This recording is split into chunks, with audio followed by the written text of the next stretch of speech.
So I had somebody reach out to me the other day and ask, what are those little rubber bands that you put on your loom and why do you use them? Hey y'all, I'm Erica from the LopsidedCrafter.com, and today I'm going to go over how I start every loom knitting project on the loom. The first thing I do is look at my pattern and determine if there are any borders included in the pattern, and if not, do I want to add in a border? For example, maybe I'm wanting to do a blanket and the blanket is just the actual stitch, but I want to add, say, 4, 3, maybe even just 2 stitches on each side for a border. So the first thing I would do is determine whether I need stitches for a border, and I would pull out some stitch markers for those. The next thing I'm going to determine is if the pattern is not in the round, do I need a first and last peg? So going on with the blanket example, I'm just going to say that I'm going to make a mini blanket for a doll, and I want it to be 12 stitches, but I want to add a border. So I'm going to put on a stitch marker. I'm going to determine I want 2 border stitches, so I will put on 2 markers to represent my border stitches.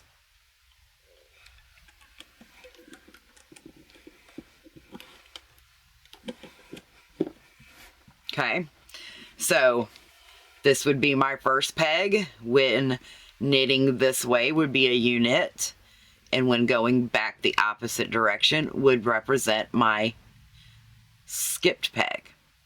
These 2 would be my border. So now I would start my 12 stitches. So that would be 1, 2, 3, 4, 5, 6, 7, 8, 9, 10, 11, 12. So then the next 2 pegs, so that we have a mirror image, would be my 2 border stitches.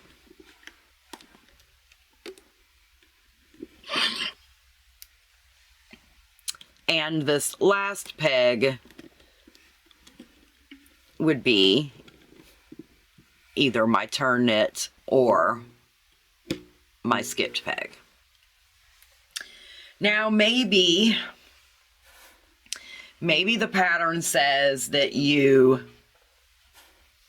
knit 1 and purl 3. So then I would go a step further and I would actually mark off the stitch pattern repeat. So let's just say it's knit 1, purl 3. So if you're using the rubber band type stitch markers,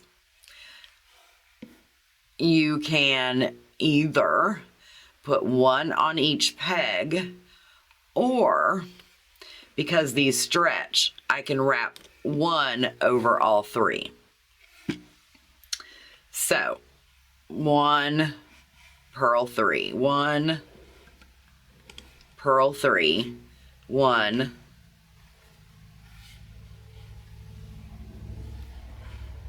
purl 3.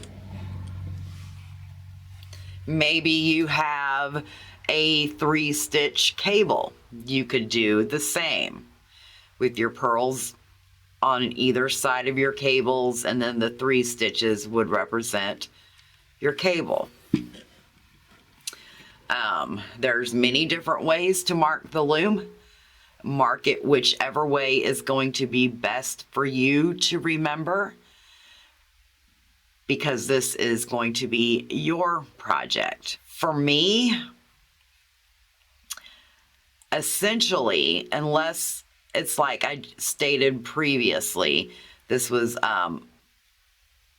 a knit purl 3. I tend to always mark my purl stitches. That's just the way my brain works.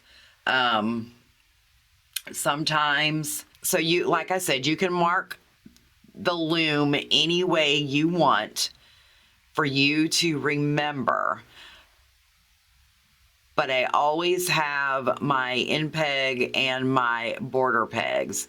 These in the middle will either separate a stitch pattern or maybe a 3 knit cable, like I said previously.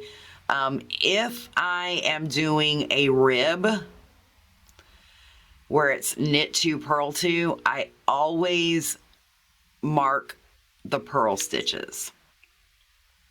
That is just something that has worked for me over the years, and my brain automatically knows if I'm doing the rib that the marked stitches are the purls.